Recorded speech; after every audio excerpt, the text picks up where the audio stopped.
Very good. Crustaceans, arachnids, and insects. Now, this part is not in your notes, so we're going to go ahead and talk about them a little more to learn about them. So don't worry about your notes just yet. But for crustaceans, okay? Crustaceans are kind of like the water arthropods, right? They live mostly in the ocean or other waters, lakes, ponds, streams, things like that. Most commonly known crustaceans are the crab and the lobster. Now, what do the crab and lobster have in common? How are they similar, or what do they both have? Micah? They're both invertebrates. Think about their body structure. What is the same?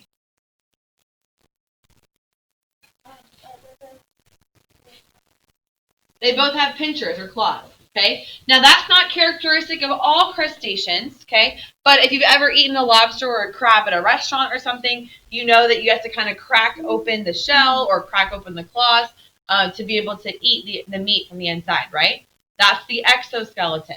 Okay. That hard covering. Now, it's a little bit exaggerated for things like the crab. They obviously have that super hard shell on top.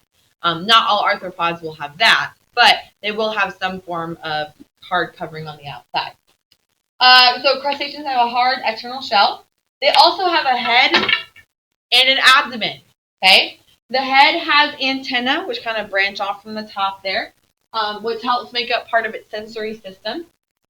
And then the abdomen includes the heart, digestive system, and the reproductive system. Also, from the abdomen, okay, which is like the kind of the stomach or the middle part of the body, the crustacean or the lobster, all crustaceans, have appendages that branch out from that. What are appendages? It's one of our vocab words. Brian? Fingers are phalanges, but your arm will be an appendage. Wait, pause. Right, I don't have done with my question yet. What are appendages then? Not just arms, but it's anything used for movement, such as arms and legs. Good. Now your question. Can I put the what? No. For a warning. Okay. Good chat. All right. Many crustaceans also have claws that help them with crawling and eating. So, crustaceans are the water arthropods. Okay? The next one are the arachnids. Raise your hand if you've heard of arachnophobia, the fear of spiders. Raise your hand if you have arachnophobia. Okay. So, that root word arachno, arachnid, arachna, arachne, okay, that typically has to do with spiders. So, the arachnid group are more commonly known as spiders. Like other arthropods, the arachnids have a hard exoskeleton. Now, it's not as hard as the crab or the lobster, but it does have a hard exoskeleton. And jointed appendages for walking. We discussed how, again, they don't have sticks kind of legs. They're jointed, so they can move and bend in all different kinds of ways. Unlike other arthropods, though, arachnids do not have antennae. They don't have those antennae that branch off and help their sensory system. But common arachnids include the spider, like what you see up here, scorpions, ticks, and mites. Now, I want to explain to you about mites. This is what mites look like, but they are extremely small. In fact, this picture would be taken with a microscope. Okay? Blown up very, very big, zoomed in quite a bit. Okay? Now, mites in real life are super duper tiny. When I was younger, my parents used to say, good night, sleep tight, don't let the bed bugs bite. Okay? Bed bugs are an actual thing, but they're microscopic, kind of like the mites. Okay? Now, they're not, I'm not saying that your bed has bugs in it, but typically that means your bed's really dirty, which probably isn't. But they would be very microscopic like that. Okay? But they still belong in the arachnid group. Brian? There are some mites that are able to see it from like close back. I saw my book. I also found one of those. Really? Yeah. Oh my goodness. Cannot handle you. Layla?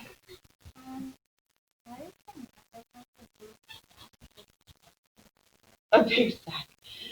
So this would be the body, and these are the legs. Appendages. One more. Matthew? So 2 things. One, if you ever had like a super bad attack of like a tick or a flea, then you might get arachnophobia. And so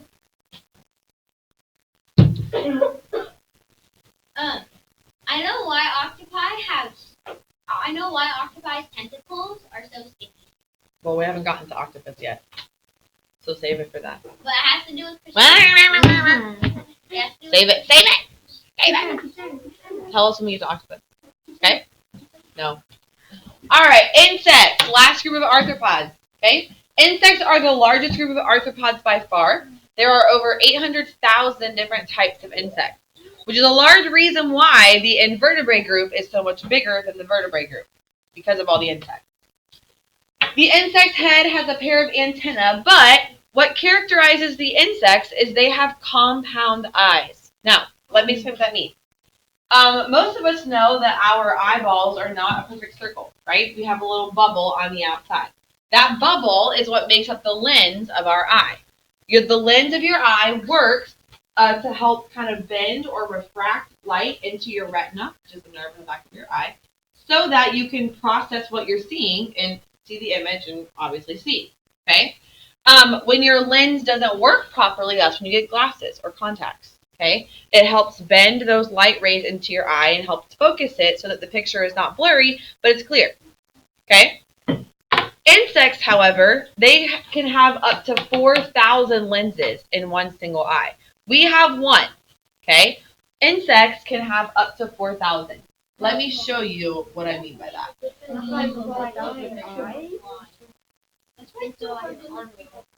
Whoa! Okay? Which is why they have such incredible eyesight. Okay? Instead of having one lens or bubble, insects have multiple, kind of like this. Okay? Which gives them very good eyesight. It's like having 4,000 eyeballs on one eye. Okay? Okay. So, those are insects. Okay? They have those compound eyes. So, moving on to flatworms. Here's where your notes pick up. Okay? Flatworms. Now, flatworms are exactly like they sound. They have long, flat bodies. When thinking of a flatworm, I think about it like a measuring tape or like a ribbon or something. Okay? If you look at this picture down here, you can see, especially in this section of the picture, the tapeworm is very flat. Okay? Which obviously it's named tapeworm for a reason. It looks like tape. Okay? But the other way I think about it is, you know how sometimes you have a straw in your drink and you suck really hard, nothing's coming up, and it causes the straw to like flatten out. Okay? That's kind of how I think of it. Like a flat straw. Now, they do have bilateral symmetry, so if you were to cut it right down the middle, it would be identical on both sides. Most flatworms are disgusting, though. Okay? Most of them are parasites that invade other living creatures and live off of them. Examples include the planaria, like this one up here, tapeworms here, like here, and liver flukes. Now, tapeworms are the one that I know the most about. They are really gross. Okay? Tapeworms typically get inside the animal or the organism. They kind of like hang out in the intestines of the animal and suck all the nutrients out, like what they're eating. Okay? They start off very, very small. The longer and the more they feed off the other animal, the bigger they grow. I want to say they've removed some tapeworms that are like multiple feet in length, because they just kind of coil up inside the animal. Disgusting. But eventually, if the tapeworm lives in the animal long enough, it can kill it because it takes all the nutrients away, and so the animal can't survive. Okay. I don't know much about either of these two, but considering that they're grouped up with tapeworms, I would assume they're also parasitic and pretty nasty. Like on Ian? I know stuff about liver fluke. You do? What do you know? Can I share? Sure. Okay, so liver flukes are usually eaten by sheep. Ew. They like are on grass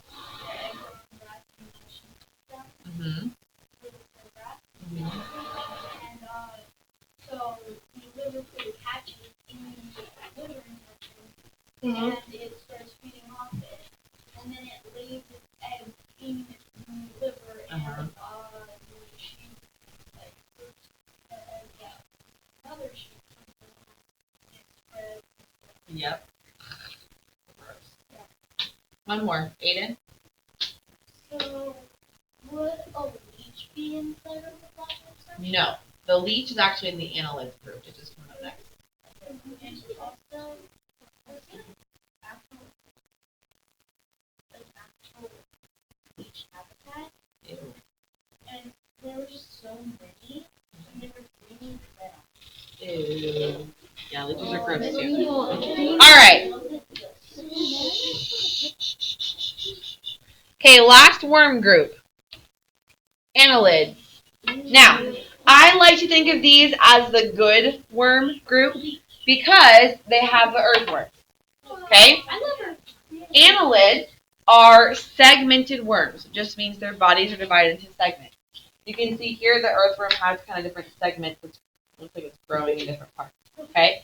It also means their bodies are ringed. They have like ringed segments. So kind of like little discs all put together. Okay? Now, earthworms are the good kind of worms. You want to have earthworms in your soil, in your garden, and things like that because earthworms are decomposers. They help break down dead plants, dead animals, and material, and break it down into nutrients for the soil.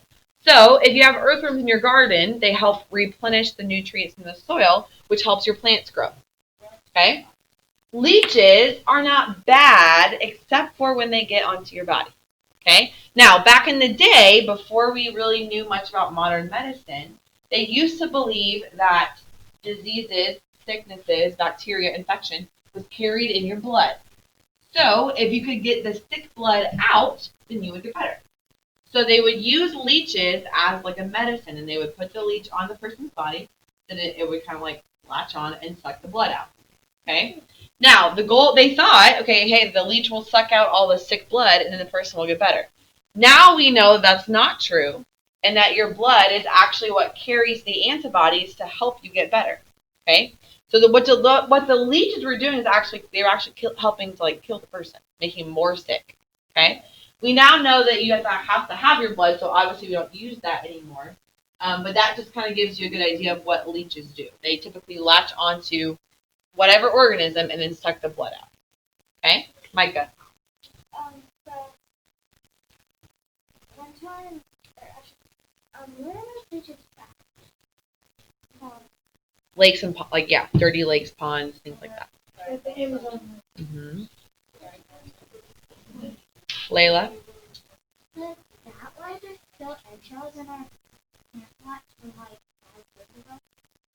Eggshells? Mm-hmm. Yes. Oh, because we have no worms. And like, look, a worm! So it's like, Uh-huh. Yep. and then finally those eggshells are Mm-hmm. All right. Nope, no more because we're running out of time. Moving on. Mollusk. Mollusks. Mollusks have soft bodies. Okay. Think like a octopus, oyster, snail, things like that. Typically, the mollusks will have a protective shell. Okay. Again, the snail, oysters, clams, things like that. Now, there is a group of mollusks that do not have shells. Those are the octopus, okay, or squid. They fall into the cephalopod category, okay. But they are considered mollusks still. Now, there's also 2 types of mollusks: land mollusks and water mollusks. The land mollusks include snails and slugs, and these organisms have lungs, which is why they can live on the land. Okay, they're able to breathe the air. Water mollusks don't have lungs, okay, because lungs can't breathe in water. They have gills. Gills are the organs that obviously breathe in the water. So, water mollusks include oysters, mussels, clams, squids, and octopuses, which use gills to breathe. So, in your notes where it says land mollusks, you're going to write including the snails and slugs. And then for water mollusks, just pick any 2 of these. Okay? Like octopus and oyster or whatever. Okay? Now, that's part of the reason why octopus, they don't have any bones, right? So octopus are famously known for being able to squeeze their body through any size hole. They just suck right on through. like the tiny little Can I go into anything that's not gonna die? Matthew? So what I was gonna say earlier was why octopuses have sticky tentacles is because most octopi feast on crabs, and so once their tentacles latch onto the crab's shell, since they're really sticky and can really suck, then they just yank the crab shell off of it. It's intelligent. Connor? With leeches, they have this special eyesight where they can sense heat, which is how they're giant organisms. And then I've heard this from the book from the show. They normally live in like the Amazon River and like rainforest starlight. And they latch onto your skin and suck the blood. You can force them to let go by either throwing salt or vinegar on them, but then they may barf out other blood and you and have sex with them. Ew. Yeah. So the best thing to do is just keep pushing for the top. Or wait till it's full and By the time it's back, you're dead. Edgar?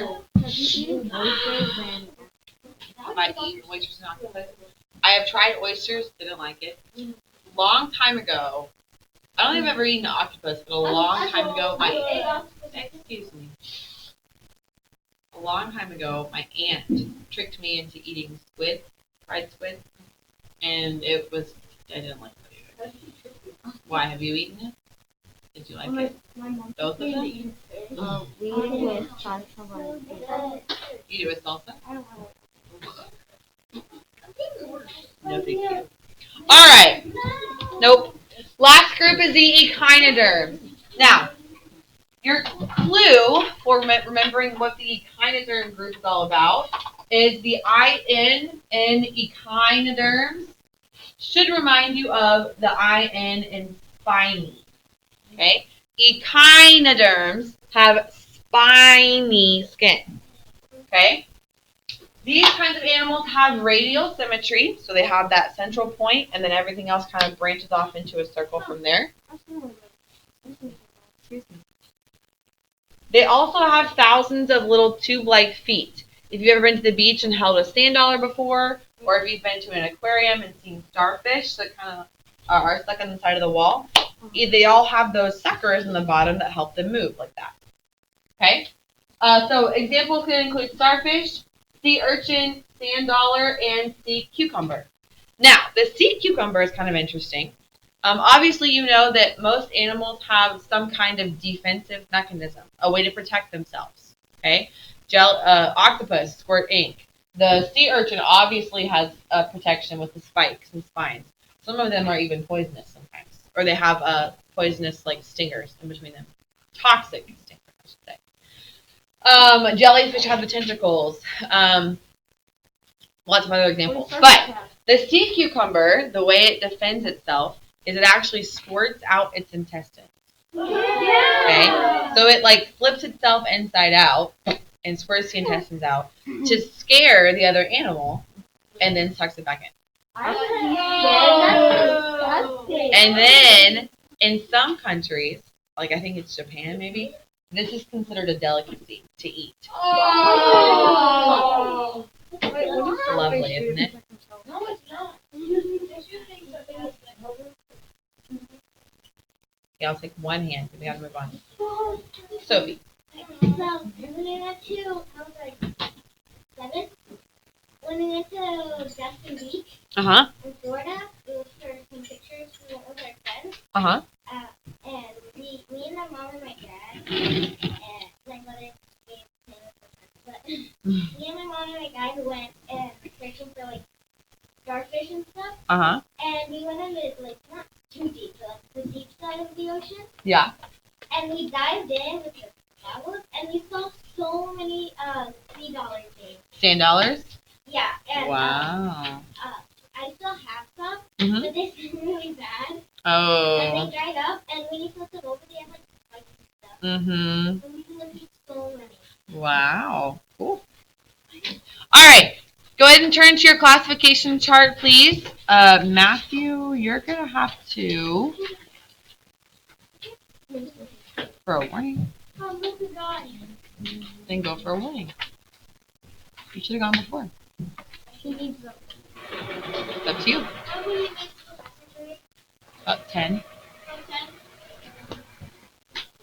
We need to go, All right, Matthew, you're going to get out a sheet of paper and just kind of draw your own.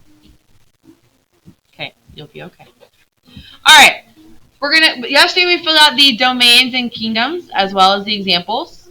Okay, today we're going to add the invertebrate phyla that we just talked about. So we'll worry about the vertebrae later when we do the vertebrae notes, but for right now, we're going to focus right here. So the first one, we're going to write the name of the phyla group, and then below that, we're going to include a short description that helps us remember what that group is about and examples. Riley?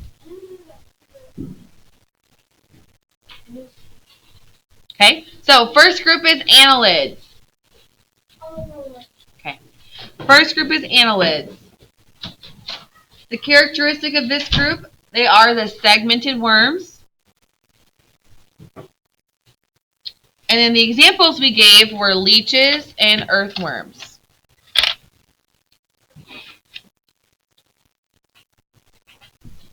These are the segmented worms. And the examples we gave were the leeches and earthworms. Next group, flatworms. We don't really need any descriptions under that. They're exactly like they sound. They're flatworms.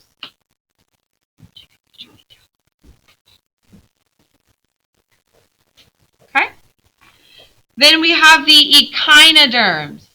Okay. I do want you to underline the IN in echinoderms as well as the IN in spiny right below that. Okay, that's your cue. Echinoderms have spiny skin. So our examples were sea urchin and starfish. Ian? Yes. Excuse me? Yeah. Oh, okay.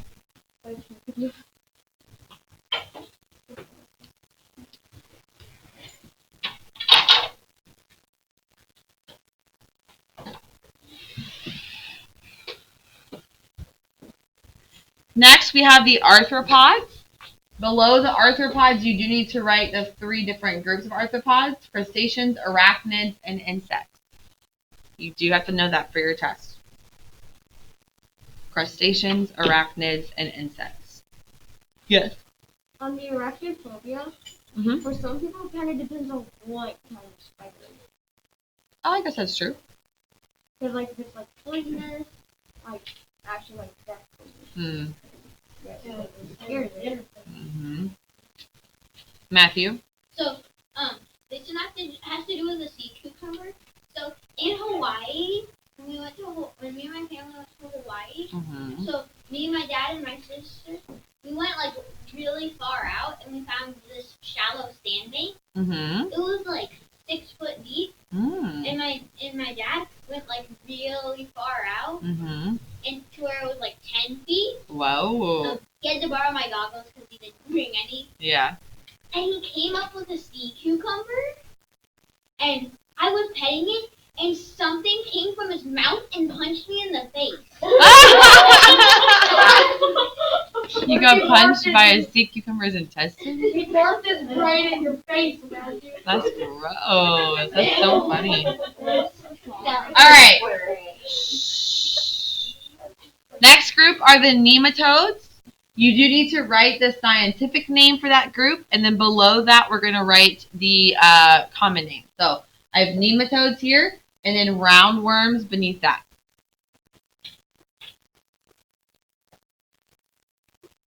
Okay. Next we have the cnidarians. And then the examples for that one are the jellyfish and polyp.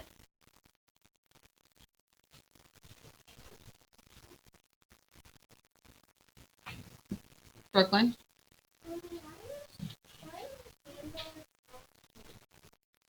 I don't know. Okay, that's your warning. I don't know why, actually.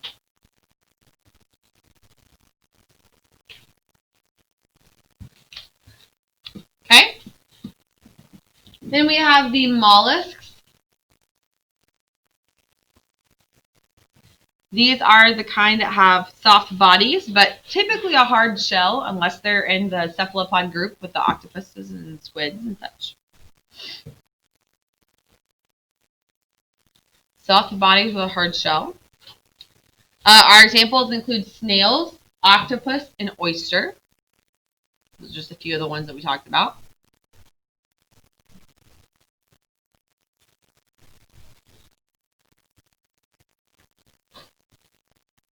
And then lastly, we have the sponges. Your paper actually has 9 boxes, which I didn't realize is actually one too many. There's only 8. So I don't know why I gave you an extra box, but you can go ahead and just cross that last box off.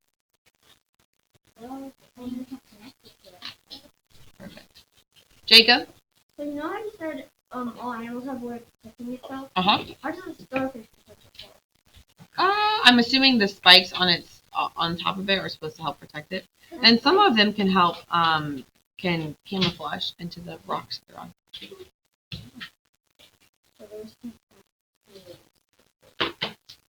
Okay.